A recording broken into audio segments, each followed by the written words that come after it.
Hello everyone, আমি এখন সোনারপুর প্ল্যাটফর্মে দাঁড়িয়ে আছি টিকিট কাউন্টারে। তো এখানে আমি টিকিট কাটতে এসেছিলাম। যখন টাকাটা বেশি না হয়, আপনি বেশি নিয়েছেন। এখানে আপনি যা বলেছেন তাই। এখন কি আপনাকে বিলিয়াস টিকিট ধরে আপনি এখানে পুরো আই কার্ডটা দিয়েছেন।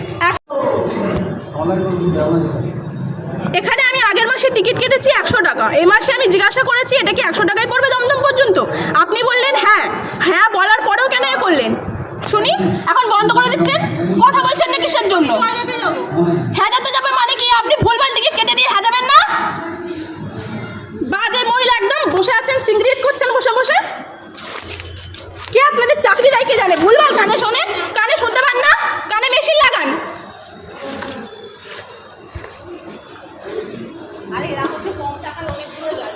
কম টাকা অনেক দূরে যায় না, যতটা ধার্য মূল্য ততটাই আপনারা নেন। আপনার বেশি দিন না কম দিন না, ঠিক আছে?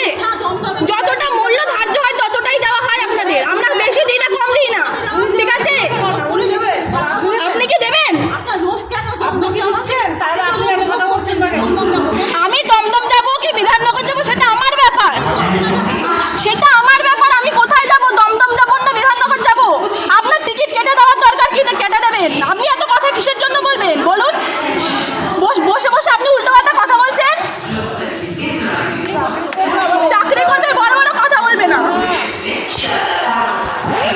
ভুলভাল টিকিট কেটে দিয়ে লোকের কাছ থেকে বেশি বেশি টাকা নেবে কেন? মাইনে দিচ্ছে না আপনাদের সরকার? ফালতু মহিলা।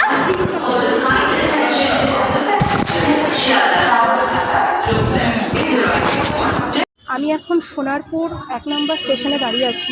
1 নম্বর স্টেশনের বাইরে অভিযোগ জানানোর জন্য কল করেছিলাম, বাট ওখানে অভিযোগ জানানো যাচ্ছে না। এসটিডি, ইউটিডি, পিএনআর অনেক কিছু নাম্বার চাইছে, বাট আমার কাছে সেই সব নাম্বার এই টিকিটে নেই। কারণ এইটা হচ্ছে ইউটিজেড নাম্বার হচ্ছে, এটা হচ্ছে মান্থলি টিকিটের। তো আমাকে এখানে পুরোপুরি মিথ্যে কথা বলে, মানে আমি বলেছিলাম যে যিনি টিকিট কাউন্টারে আছেন ওনাকে আমি বলেছিলাম যে আমার সোনারপুর টু বিধাননগর স্টেশন পর্যন্ত মান্থলিটা রিনিউ করে দিতে। তো উনি রিনিউ না করিয়ে উনি আমাকে বারবার জিজ্ঞাসা করতে থাকে কন্টিনিউ যে আপনার কি দমদম পর্যন্ত। আমিও বারবার জিজ্ঞাসা করেছিলাম ম্যাডামকে যে দমদম পর্যন্ত কি 100 টাকা? কারণ আমি আগের মাসে কেটেছিলাম 100 টাকা। যদি 100 টাকা হয় তো কেটে দিন। আপনাকে দুবার বলেছি, মানে ওনাকে আমি দুবার বলেছি যদি 100 টাকা হয় দিন, যদি 100 টাকা হয় দিন। উনি দুবারই কিন্তু হ্যাঁ বলার পরে উনি কেটে দিয়েছে দমদম পর্যন্ত। ঠিক আছে মানলাম, আমি বললাম ঠিক আছে যদি দমদম পর্যন্ত 100 টাকা হয় তো কেটে দিন। তো উনি কেটে দেওয়ার পর আমার হাতে 500 টাকা নোট ছিল, আমি ওনাকে দিয়ে দিয়েছি। দেওয়ার পরে উনি আমাকে রিটার্ন করছে, বলছে 185 টাকা হয়েছে। আমি বললাম কেন? আপনাকে তো বললাম আমি যতটা আমার টিকিটে যেটা আছে শুধু সেটাই রিনিউ করিয়ে দেবেন, সেটা 100 টাকা হচ্ছে, কী করে 185 টাকা হচ্ছে? তো উনি বলছে না ওটা দমদম পর্যন্ত, সোনারপুর টু দমদম পর্যন্ত ওটা 185 টাকাই হচ্ছে। তো এই কথাটাই আমি বলেছি। তো ওনাকে মানে বলছিলাম যে কেন আপনি ভুলভাল কেটে দেবেন, কেন ভুলভাল শুনলেন? আপনাকে যদি জিজ্ঞাসা করলাম, আপনাকে আমি বলার পরেও আপনি কেন এটা ভুলভাল করে কেটে দেবেন? তো উনি আমাকে বলছে না এটা কাটা হয়ে গেছে, আপনি পরের মাসে রিনিউ করে নেবেন। তো আমি বলতে চাই এটা যে আমি পরের মাসে রিনিউ কেন করাবো? আমি এখন কেটেছি, আমার এখন যেটা বলছি সেটা শুনে আপনি কেটে দেবেন না টিকিটটা? আপনি ভুলভাল কেন শুনবেন বা ভুলভাল কেন কেটে দেবেন? এরকমভাবে প্রত্যেক দিন প্রতিনিয়ত অনেক যাত্রী যাতায়াত করে, তাদের সাথেও এরকম হয়ে থাকে, কিন্তু এটা তো উচিত না।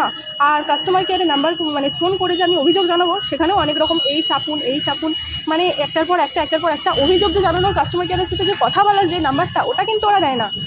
ওনারা কিন্তু সেটা কখনোই দেয় না, ঠিক আছে? তো আমি এখানে টিটি আছে যে সোনারপুর মানে আমাদের 1 নম্বরে, তো আমি এখানে জিজ্ঞাসা করলাম টিটিদেরকে যে এখানে কি অভিযোগ জানানোর জন্য কিছু লাইন মানে নাম্বার আছে বললো, আমাদের বলে দিল 139 নাম্বারে অভিযোগ জানাতে পারেন। তো এখানে গিয়ে দেখছে আবার এরকম কিছু।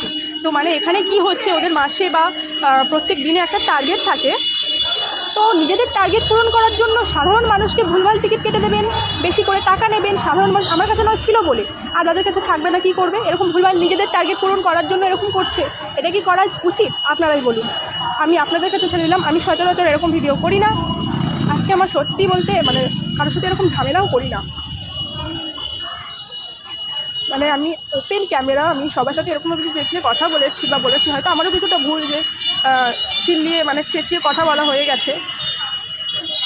তো আপনারা বলুন এখানে আমার কি করার আছে, কী করলে উচিত হবে বা কী করাটা উচিত আমার পক্ষে?